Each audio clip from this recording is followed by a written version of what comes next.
안녕하세요. 2026년 1월 12일입니다. 와, 이란 관련해서 보내주신 자료들을 읽어보는데 정말 손에 땀을 쥐게 되더라고요. 네, 그렇죠. 이게 그냥 단순한 뉴스 보도를 넘어서 지금 역사가 정말 어떻게 움직이고 있구나. 그 본질을 좀 꿰뚫어 보고 싶어 하시는 마음이 느껴졌습니다. 네, 정말 다양한 관점의 자료들을 모아주셨어요. 시위 전개를 거의 분단위로 기록한 위키피디아 문서도 있었고, 맞아요. 또 만약에 정권이 무너진다면 어떻게 될까? 이런 갑론을박이 벌어지는 레딧 토론까지. 네, 그 토론이 아주 뜨겁더라고요. 여기에 이제 시위의 근본 원인을 파고든 안보 싱크탱크 보고서, 그리고 현장의 참상을 전하는 국내외 뉴스 기사들이 더해지니까 정말 입체적인 그림이 그려지는 것 같습니다. 맞습니다. 그래서 이번 시간에는 이 자료들을 바탕으로 한번 깊이 파고들어 보려고 합니다. 네, 좋습니다. 지금 이란에서 정확히 무슨 일이 벌어지고 있는지, 왜 하필 지금 이런 거대한 분노가 터져 나왔는지, 그리고 과거의 저항들과는 또 어떻게 다른지? 네, 그리고 더 나아가서 이 모든 게 이란과 중동, 그리고 전 세계에 어떤 나비 효과를 불러올 수 있을지 그 가능성의 지도를 한번 같이 그려보는 게 오늘의 목표입니다. 좋습니다. 제가 자료들을 보면서 가장 흥미로웠던 게요. 이 거대한 시위의 시작이 어떤 정치적인 구호가 아니었다는 점이었어요. 맞아요. 바로 생존의 문제였죠. 경제. 네, 2025년 12월 28일 테헤란의 상인들이 가게 문을 닫으면서 모든 게 시작됐더라고요. 맞습니다. 그 보내주신 싱크탱크 보고서에 아주 정확한 표현이 나오죠. 어떤 표현인가요? 계산 불가능성. 페르시아어로는 비가블리아트의 모하세베라고 하던데요. 계산 불가능성. 네. 이게 단순히 그냥 물가가 너무 비싸다, 장사가 안 된다, 이런 차원의 이야기가 아니에요. 아, 그런 게 아니군요. 말 그대로 상인들이 사업의 가장 기본, 그 계산 자체를 포기하게 된 상황을 뜻하는 겁니다. 계산을 포기했다뇨? 그게 무슨 의미죠?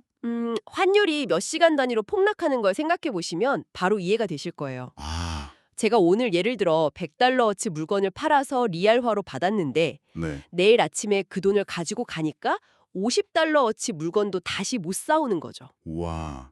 그럼 장사를 하면 할수록 손해를 보는 구조네요. 바로 그겁니다. 경제의 가장 기본적인 신뢰, 예측 가능성이 그냥 완전히 무너져 버린 겁니다.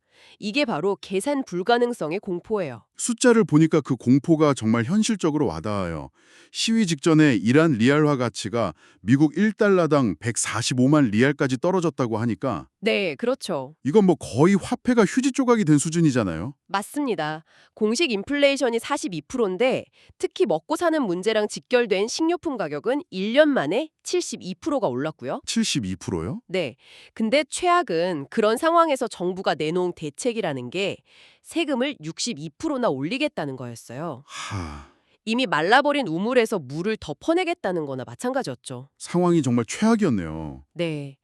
유엔 제재가 2025년 9월에 복원되면서 해외 자산은 묶였지. 또 이스라엘과의 분쟁 때문에 군사적 긴장감은 최고조에 달했죠. 거기에 고질적인 에너지 부족 문제까지. 맞습니다. 그야말로 모든 악재가 한꺼번에 터진 복합위기 상황이었던 겁니다. 그러니까 이 상인들의 파업이라는 게 어떤 이념적인 저항이 아니라 정말 더 이상은 못 살겠다는 그야말로 생존을 위한 절교였던 거네요. 네, 맞습니다. 그런데 정말 놀라운 건 이 생존의 절규가 단 이틀 만에 정권 전체를 겨누는 분노로 바뀌었다는 점이에요. 네, 그 시위 구호가 어떻게 변해가는지를 보면 그 과정이 정말 드라마틱하게 보입니다. 아, 위키피디아 자료에 잘 정리되어 있었죠? 네, 첫날인 12월 28일에는 상인들이 경찰을 향해서 지원해달라, 지원해달라 이렇게 외쳤어요. 우리 좀 살려달라. 네, 그런 호소였죠. 그런데 바로 다음 날 경찰이 최루탄을 쏘면서 강경 진압에 나서니까 상황이 완전히 바뀌더라고요. 맞습니다. 구호가 자유로 바뀌었죠. 그리고 특히 그 장면, 오토바이를 탄 경찰들 앞에 한 남성이 그냥 가만히 길을 막고 앉아서 저항하는 장면이요. 네. 테헤란의 탱크맨. 네, 소셜 미디어를 통해서 퍼져나가면서 그런 별명까지 얻었고요. 바로 그 지점입니다. 국가가 국민의 최소한의 생존 요구를 폭력으로 억누르는 순간 사람들의 요구는 생존에서 존엄과 자유로 넘어가는 거죠. 그렇군요. 그리고 11월 30일부터 시위가 이제 대학가 다른 도시로 확산하면서 구호는 훨씬 더 직접적이고 과격해집니다. 독재자에게 죽음을 하메네이에게 죽음을, 이런 구호들이요. 네, 최고 지도자를 직접 겨냥하는 구호들이 터져나오기 시작한 겁니다. 그중에서도 저는 가자도 레바논도 아닌 내 목숨을 이란을 위해 이 구호가 정말 많은 걸 함축하고 있는 것 같아요. 맞습니다. 정부가 뭐 헤즈볼라나 하마스 같은 해외 대리 세력 지원에는 천문학적인 돈을 쓰면서 정작 우리 국민들의 삶은 나락으로 떨어졌다는 그 배신감, 그 분노가 담겨 있는 거잖아요. 네, 맞아요. 그리고 여기에 더해서 2022년 히잡 시위 때는 거의 들을 수 없었던 아주 흥미로운 구호가 등장하기 시작합니다. 어떤 구호죠? 바로 샤 만세, 그러니까 옛 왕조의 왕이죠. 팔레비가 돌아온다 같은 왕정 복고를 외치는 목소리들입니다. 아, 왕정복고. 네. 이건 단순히 현 정권에 대한 반대를 넘어서 이슬람 공화국 체제 이전으로 돌아가자는 그 체제 자체를 부정하는 목소리가 표면 위로 올라왔다는 점에서 굉장히 중요한 변화라고 할 수 있습니다. 정권이 이렇게까지 잔혹하게 나오는 걸 보면 확실히 이번 시위가 뭔가 과거와는 다르다고 느끼는 것 같아요. 네, 그런 것 같습니다. 정보가 차단됐다는 게 정말 무서운데요.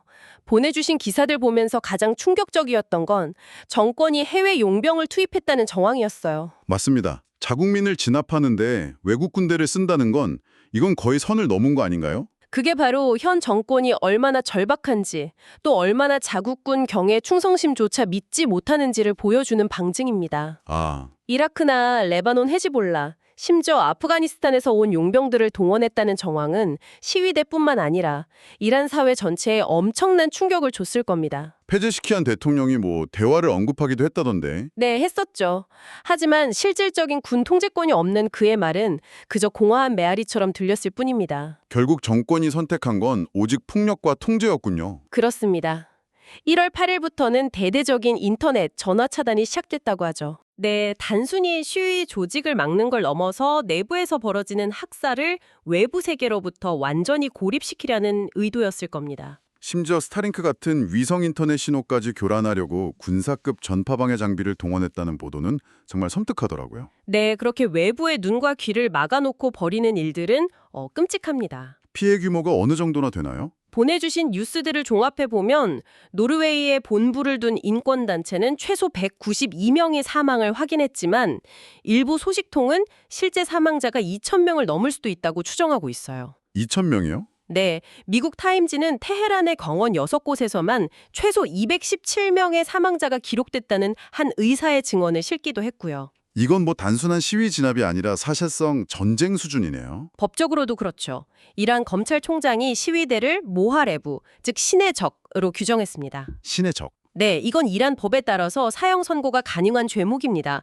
단순한 시위 참가자가 아니라 국가와 신에 대한 반역자로 낙인 찍어버린 거예요. 실제로 사형 선고가 내려진 사례도 있었죠? 네, 에르판 솔탄이라는 26세 청년에게 사형이 선고됐다는 소식이 이 공포를 현실로 만들었습니다. 자, 그럼 한번 정리를 해보죠. 이번 시위가 왜 그 2022년 히잡 시위를 비롯한 과거의 저항들과 근본적으로 다른가? 네, 그 핵심적인 차이점들을 짚어볼 필요가 있겠어요? 네, 크게 세 가지로 볼 수 있습니다. 첫째는 계기의 차이예요. 계기? 네, 히잡 시위가 여성 인권, 사회적 억압이라는 어떤 가치의 문제에서 시작했다면 이번 시위는 앞서 말씀드린 계산 불가능성. 생존의 문제. 맞습니다. 먹고 사는 문제, 그 생존의 기반 자체가 무너진 경제 붕괴에서 시작됐다는 점. 이게 가장 큰 차이입니다. 훨씬 더 광범위한 계층의 공감을 얻을 수밖에 없는 거죠. 참가 계층도 눈에 띄게 달라졌고요. 히잡 시위가 여성을 중심으로 특히 Z세대가 주도했다면 이번에는 젊은 남성들의 참여가 폭발적으로 늘었고 테헤란 같은 대도시뿐만 아니라 이름도 좀 생소한 작은 소도시들까지 시위가 확산되는 양상을 보이고 있어요. 말 그대로 전국적인 봉기가 된 거군요. 맞습니다. 그리고 가장 결정적인 마지막 차이점은 목표입니다. 목표요? 네, 히잡 시위의 구호가 여성, 생명, 자유였다면 지금 거리에서 외치는 구호는 정권 교체예요. 아, 사회 개혁을 넘어서 네, 이슬람 공화국 체제 자체를 끝내자는 거죠. 그리고 그 대안으로 망명한 전 황태자 레자 팔레비를 중심으로 한 왕정복고 세력이 처음으로 의미 있는 목소리를 내기 시작했다는 것. 이게 이전과는 완전히 다른 새로운 국면을 만들고 있습니다. 바로 그 지점에서 가장 어렵고도 중요한 질문이 나오는 것 같습니다. 네, 보내주신 레딧 토론 자료를 보니까 정말 뜨겁던데요. 정말 만약에 이란의 현 정권이 붕괴된다면 그 다음은 과연 무엇일까? 네, 희망일까? 아니면 더 큰 혼돈일까? 그 레딧 토론에서 가장 많이 언급되고 또 가장 우려하는 시나리오가 바로 제2의 시리아가 되는 겁니다. 제2의 시리아? 네. 강력한 중앙 권력의 공백이 생기는 순간 이란 내부에 잠재 있던 모든 갈등이 한꺼번에 터져 나올 수 있다는 거죠. 어떤 갈등들이죠? 특히 쿠르드족이나 발루치족 같은 소수민족들이 이 기회에 분리 독립을 요구하면서 들고 일어날 가능성이 높습니다. 근데 그게 왜 그렇게 위험한 시나리오인 거죠? 이게 아까 저희가 살펴본 싱크탱크의 계산 불가능성 개념과 바로 연결이 돼요. 아, 그렇군요. 경제의 기본 원리가 붕괴되면 사람들은 더 이상 국가 시스템을 신뢰하지 않아요. 네. 대신 각자의 생존을 위해서 가족, 부족, 민족 단위로 뭉치게 되거든요. 흩어지게 되는군요. 그렇죠. 이런 상황에서 터키, 파키스탄, 러시아 같은 주변국들이 각자의 이익을 위해 특정 민족이나 세력을 지원하기 시작하면 이란은 걷잡을 수 없는 내전의 소용돌이에 빠지면서 여러 조각으로 찢어지는 이른바 발칸화가 될 수 있다는 겁니다. 와, 듣기만 해도 끔찍하네요. 그래서 이제 레딧에서는 알고 있는 악마 논쟁도 치열하더라고요. 네, the devil you know. 지금 정권이 아무리 끔찍해도 모든 것이 무너진 완전한 무정부 상태나 내전보다는 낫지 않냐는 주장이죠. 네, 상당히 설득력 있게 들리기도 하죠. 리비아나 시리아의 사례를 들면서 바로 그 점을 지적하는 사용자들이 많았어요. 섣부른 정권 교체가 더 큰 비극을 낳을 수 있다는 공포군요. 맞습니다. 하지만 다른 사용자들은 그건 독재 정권의 논리다 라고 강하게 반박합니다. 어떤 점에서요? 40년 넘게 비판적인 목소리를 내는 모든 대안 세력을 감옥에 가두거나 제거해놓고 이제 와서 우리가 사라지면 대안이 없으니 그냥 참고 살아라 라고 말하는 건 어불성설이라는 거예요. 아, 권력 공백이 두려워서 독재를 용인하는 건 말이 안 된다는 거죠. 미국이나 이스라엘 같은 외부 세력의 셈법도 굉장히 복잡하게 얽혀 있고요. 그렇습니다. 이스라엘 입장에서는 이란이 내전으로 약화되는 게 핵 개발을 막고 소위 쉬아파 초승달 벨트라고 불리는 이란의 중동 내 영향력을 차단할 수 있는 최상의 결과일 수 있어요. 하지만 미국에게는 이건 정말 골치 아픈 문제겠네요. 네, 또 다른 중동 문제에 깊숙이 발이 묶이게 되면 가뜩이나 힘든 중국과의 전력 경쟁에서 힘이 분산될 수밖에 없으니까요. 섣불리 개입하기도 그렇다고 마냥 지켜보기도 어려운 딜레마네요. 바로 그겁니다. 결국 그럼 다음은 누구인가라는 질문으로 다시 돌아오게 되네요. 자료들을 보면 망명 황태자인 레자 팔레비의 이름이 계속 등장하는데 그가 정말 현실적인 대안이 될 수 있을까요? 정확히 보셨어요.